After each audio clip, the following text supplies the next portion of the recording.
This is a story I haven't thought about in a long time, and for good reason. My friends and I used to like exploring things. Growing up in New Jersey, there were enough abandoned places within driving distance to keep us entertained for hours.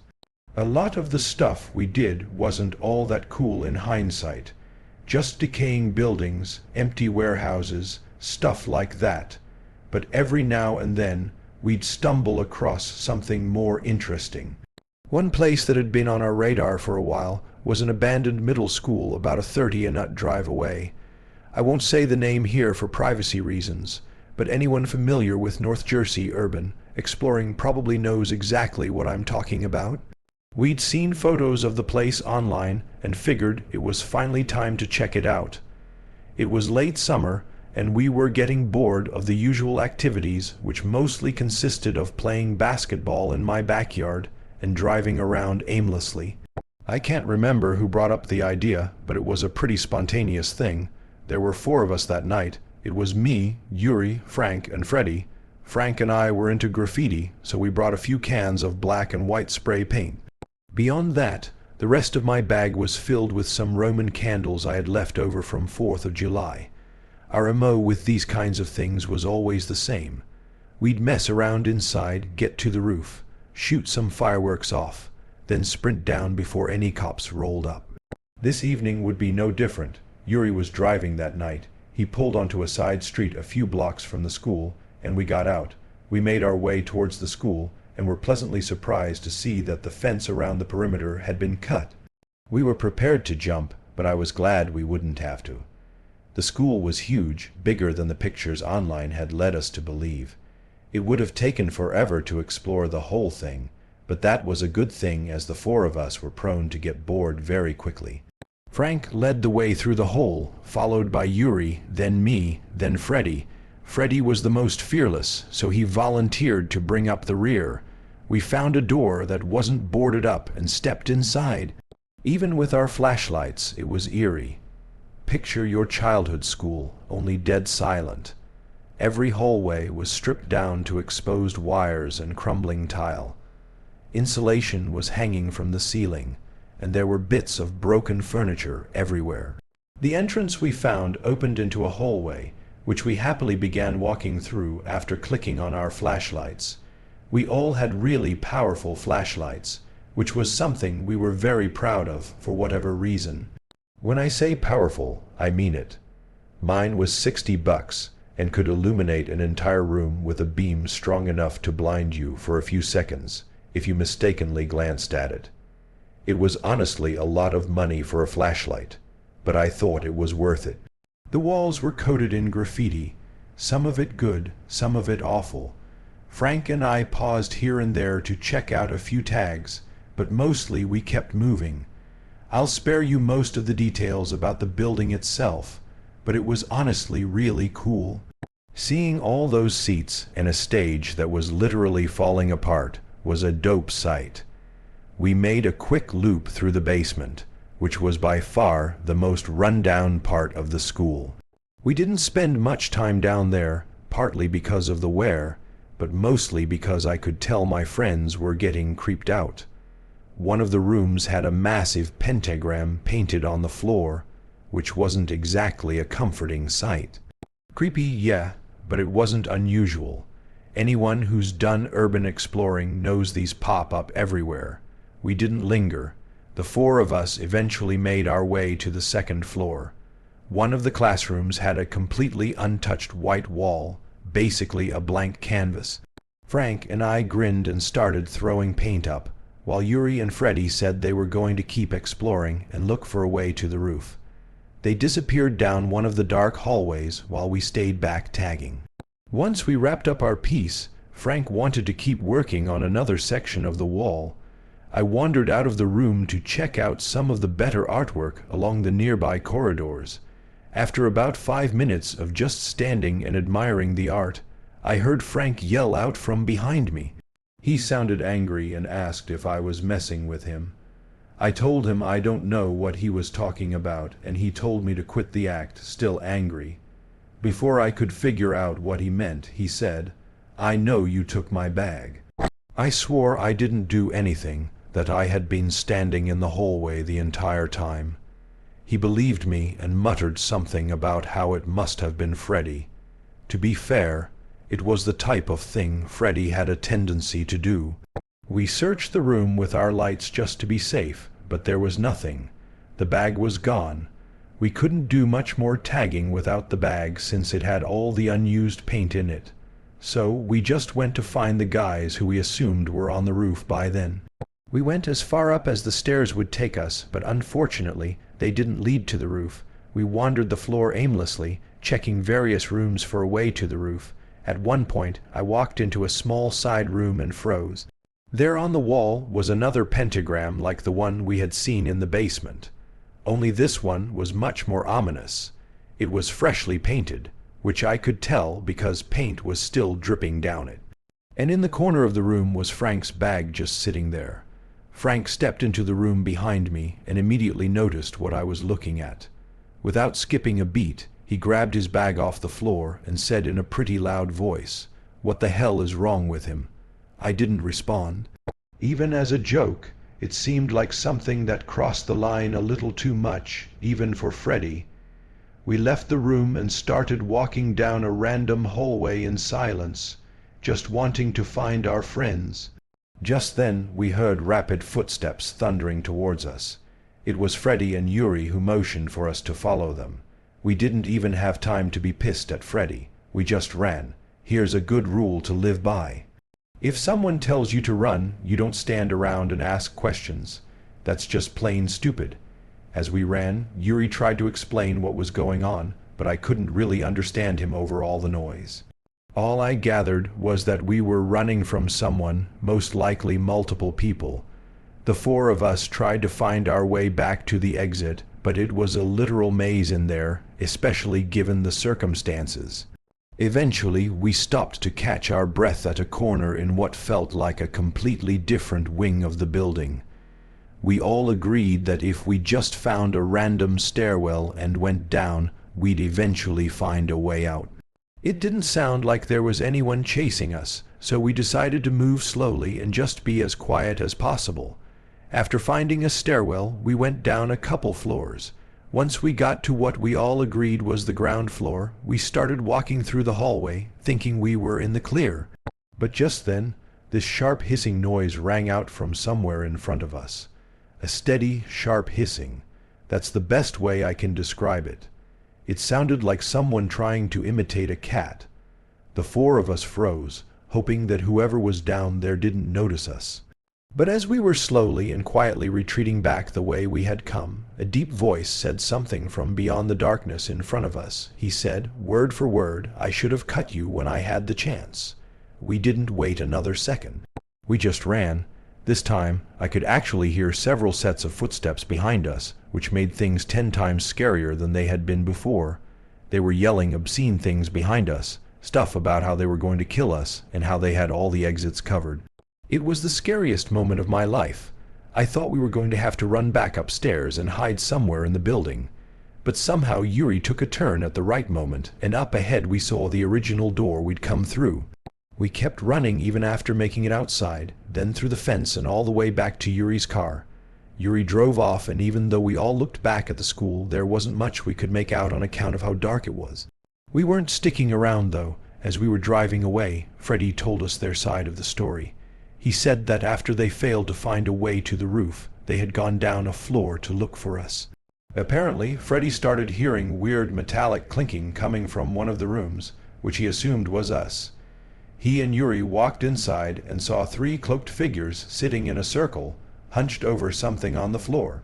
According to Freddy, it looked like they were playing some kind of game with glass marbles or stones. As soon as they noticed Freddy, they started scrambling off the floor to chase them. Yuri and Freddy ran back up to the 4th floor to try and lose the people chasing them, which is where they found us. There were so many things that didn't make sense, though. The most obvious question, at least the one I had, was why would they toy with us by taking Frank's bag if they really had hostile intentions? Freddy's theory was that whoever was in there thought we'd never be able to find our way out.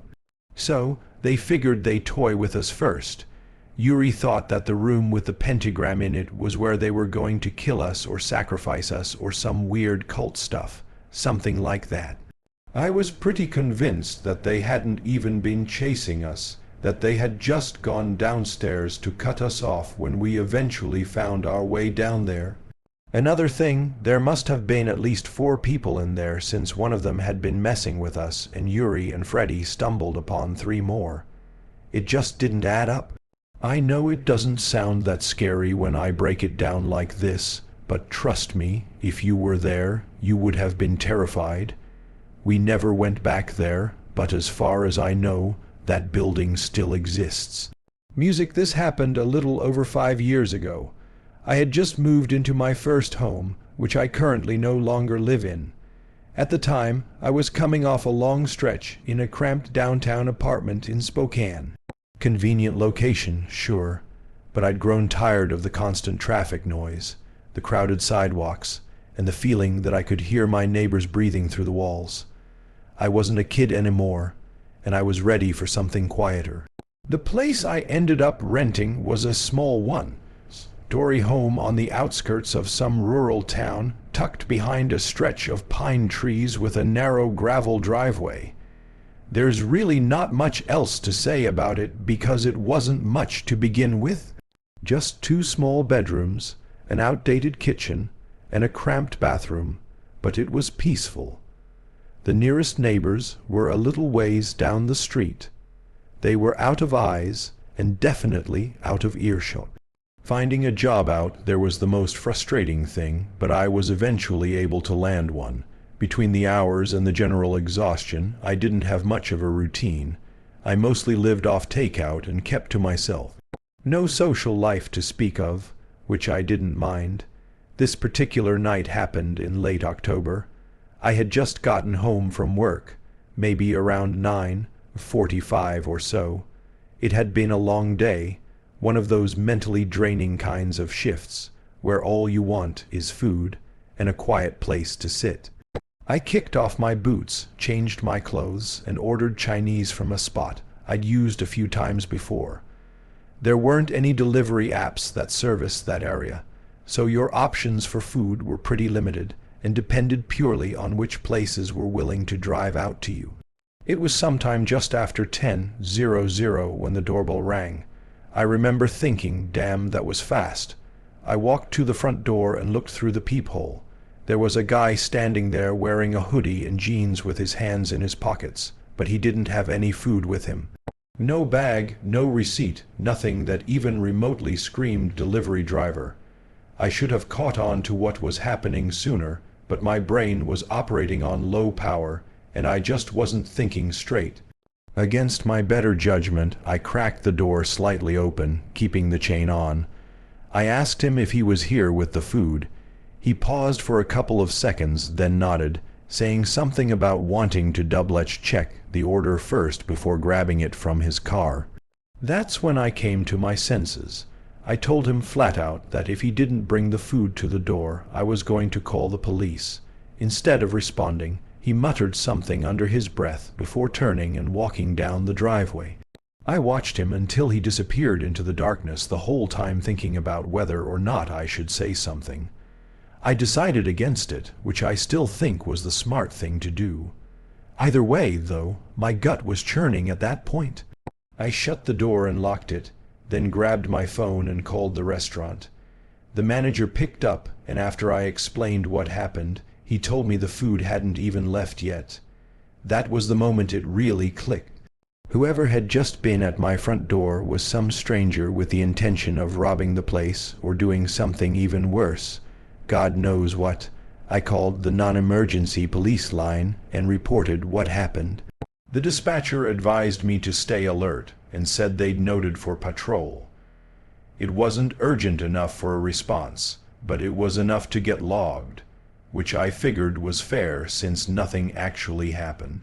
And in all likelihood, the guy had probably just left. 20 minutes later, the actual delivery guy pulled up. I took the food and paid him, and that was that. Around 11:30, I was in the living room watching TV with the lights off when I heard a noise. a faint scraping sound coming from the back of the house. I muted the TV and froze, trying to be as quiet as possible. After a few agonizing seconds of silence, I heard the scraping sound again. It was coming from the back door. I was absolutely sure of it. I stared dead straight at the back of the door, and to my horror, the door knob slightly jiggled a few times. Someone was testing it. Without another thought, I quietly called 911 and told them what was happening. I grabbed a kitchen knife and locked myself in my room, still trying to be as quiet as possible. After a good 15 minutes, an officer finally announced himself at my front door, and I rushed to let him in. The police did a search of my property and the surrounding area. No one was in sight. Despite that, one of them pointed out something near the back door. Fresh pry marks. It looked like someone had tried to wedge something under the lock, probably a flathead or a pocket tool. I gave them my statement and connected it to what had happened earlier. They said patrols would be increased temporarily, but other than that, there was nothing they could do. As much as that answer dissatisfied me, I had no choice but to accept it and move on. I'd be lying if I said I slept soundly after that, but the next few nights passed without incident. I told myself there was no way that guy would return after getting the police called on him twice, and he didn't. But a few nights later, I woke up sometime after midnight to sirens. Police sirens. They weren't too close, but they were loud enough to rattle me awake. I got up and went to the window just in time to see 3 cruisers fly past my house with their sirens blaring. I was glad that it had nothing to do with me, but I was still curious nonetheless. I figured it was probably some unrelated domestic thing and just went back to bed. But not 20 minutes after I had fallen back asleep, I was woken up again, this time to knocking at my front door. I groggy got out of bed, walked over to the door and checked the peephole. There were 2 uniformed officers standing on the porch. When I opened up, one of them asked if I recognized someone they just detained a few streets over.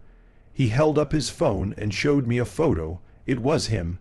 It was that guy from a few nights earlier, the one who had tried to break into my house. I emphatically confirmed it with audible shock in my voice. Apparently, he'd just been caught trying to break into someone else's house nearby. They had him in custody and figured there was a chance there was a tie to the call I had made earlier in the week. The officers told me I wouldn't have to worry about him anymore, and I thanked them. That was the last I ever heard about it. They never followed up with me, and I never inquired. I was just happy to move on with my life and basically forget about the whole thing.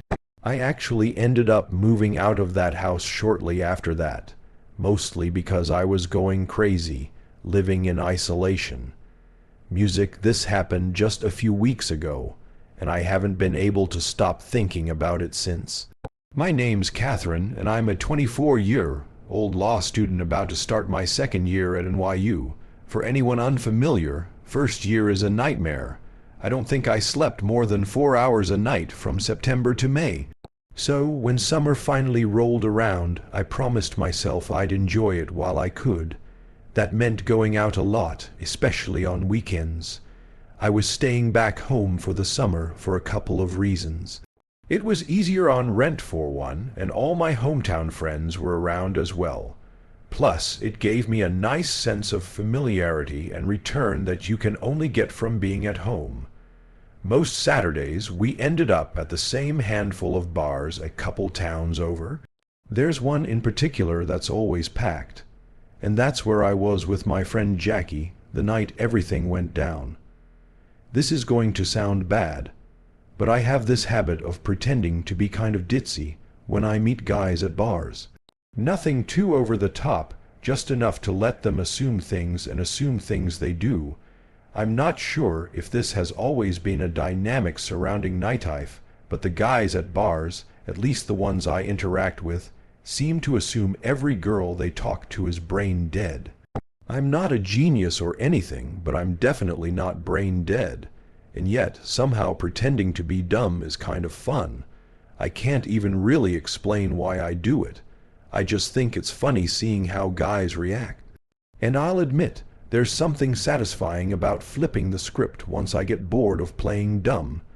Jackie and I had just gotten our drinks, and we were scanning the crowd when these two guys slid into conversation with us. We later learned their names were Sebastian and Luke. They seemed pretty normal, not immediately creepy, decent-looking, confident, no readily apparent red flags either, which was always a good sign. Jackie seemed to click with Luke almost instantly, so I figured I'd stick it out and talk to Sebastian. He wasn't bad, kind of charming, actually. We actually talked to them for a really long time, which was kind of shocking to me considering the vast majority of these bar encounters don't last more than 5 minutes. Jackie is not exactly what you'd consider a nice girl, so the fact that she wasn't closing herself off to conversation was saying something. At one point, she grabbed my arm and whispered that she needed the bathroom. As we were leaving, Sebastian asked if we wanted anything to drink. I told him we'd both have a rum and coke, which I opted for because it's a pretty standard drink that even a college bar bartender would have trouble screwing up. In the bathroom, Jackie admitted she was thinking of going home with Luke, preferably sooner rather than later. I was pretty shocked by the news, to be completely honest with you. I'm usually the one to make the poor spontaneous decisions, not her. I questioned why she was acting in such an uncharacteristic way, and she tried convincing me that Luke quote could be the one, which was obviously laughable, but I wasn't going to tell her that. Instead, I just shrugged. I wasn't particularly invested either way, but I figured if she was into it, I'd be a good friend and just go with the flow. As we were returning from the bathroom, I spotted the guys across the bar. They didn't seem to notice us. Interestingly, they weren't laughing or talking in the fun, relaxed way they had been before we left. Instead, they were just kind of standing there with blank faces. The closer I looked, the more it seemed like they were actually whispering, which was even stranger. For whatever reason, that little change in behavior gave me a really unsettling feeling that I couldn't shake. As soon as we got within a few feet of them, the energy shifted again. It was subtle, but I noticed. They both snapped right back into the casual bar vibe they had been sporting just a few minutes ago. Luke nudged 2 drinks toward us without saying much. I looked down. There were 4 drinks total, 2 Roman Cokes and 2 something elses. I couldn't really tell what the other drinks were, but based on the bright yellow color and the slushy-looking liquid, one thing was for sure. They definitely didn't look like something most guys would order. I decided to take advantage of that. With as innocent a smile as I could muster, I pointed at the peculiar-looking drinks and asked the guys what they were. Sebastian said they were piña coladas, which was beyond random. I tilted my head and gave him a teasing look, trying not to make it too obvious that I thought something was up. In a playful voice, I said, "You know, I think these drinks might be too girly for you guys. I would hate for anyone to catch you sipping them." Before waiting for a response, I reached out and slid our rum and cokes across the table, replacing them with the frozen drinks. Then I raised my glass and took a long, slow sip before giving Sebastian a little wink. Jackie caught on and grabbed the drink I pushed in front of her. She looked at me for a second, clearly confused, but she went with it. Sebastian stared at me for a long second with his eyes narrowed like he was sizing me up. Then he just left and said, "Touché." He started sipping the rum and coke, and admittedly that put me at ease. Luke followed suit. We finished the drinks without incident. At that point, Jackie was being pretty obvious that she wouldn't mind leaving soon. Luke eventually took the hint, suggesting that we all go back to his place for a nightcap. That's when I started feeling like everything was normal again. I didn't think it was likely that the guys would have invited us over if they suspected we knew something was up. We Ubered back to his apartment, which wasn't anything fancy, just a modest second-floor unit in a small complex nearby. Inside, it was cleaner than I expected, but weirdly minimal. Like there wasn't much furniture or decoration anywhere, almost like he had just moved in. Luke had some white claws in his fridge, so he kept the energy going by drinking those and playing some music on his TV. At first, everything seemed normal. There was no sign that anything was off whatsoever. In fact, it kind of seemed like the guys were starting to sober up, but that didn't last long. We couldn't have been there more than 20 minutes when things got strange again. The guys seemed to be getting progressively drunker really, really fast. They started slurring their words and laughing to themselves, and then just like that, the two of them fell asleep on the couch within minutes of each other. It was a pretty horrifying sight. My initial suspicion that they had messed with our drinks was proven right in front of our very eyes. Jackie was oblivious to what was going on, but I don't blame her. She was significantly drunker than I was. She rushed over to Luke and tried to slap him awake, but I pulled her back and told her to calm down. I asked her if she remembered me switching the drinks, then told her I thought it was because they might have done something to them, and it turned out I had been right. She looked at me with this shocked expression, and then just said, "Oh my God," over and over and over again. The two of us just sat there for a few minutes trying to calm each other down and figure out what to do next. I wanted to just leave right then and there, get as far away from those guys as possible, but Jackie was determined to find some kind of incriminating evidence. We looked around a bit, but it's not like we're crime detectives. Plus, what exactly were we supposed to do? We weren't going to flip the place upside down looking for something we didn't even know was there. I told Jackie this, and after a little persisting, I finally got her to leave it alone. We left not long after that. I think we were both still in shock. We never went to the police, not that night or the next morning. And at this point, we probably never will. I know that might sound irresponsible or even stupid, but we don't have any real evidence that they did anything sinister or illegal. There's also the possibility that they really had just gotten super drunk super fast, but I think it's unlikely, and so does Jackie. Either way, I don't think I've ever been closer to real danger. Why anyone would drug girls who are already willing to go home with them is a complete mystery to me. That makes me think they were planning something even worse. As if the situation wasn't already the kind that never has a happy ending. Also, and this is the part that confuses me and makes me doubt myself the most, why the hell would they agree to let us go home with them if they knew they were hours away from passing out? I guess it's possible that they thought the drugs wouldn't affect them because of their bigger size, but I don't know. That might just be stupid. Also, why even bother taking the risk? I really can't begin to explain any of it. This is going to be something I think about regularly for a while. I know it's my own stupidity for letting someone else control my drink, but it's just crazy to think about what some people will do to get what they want.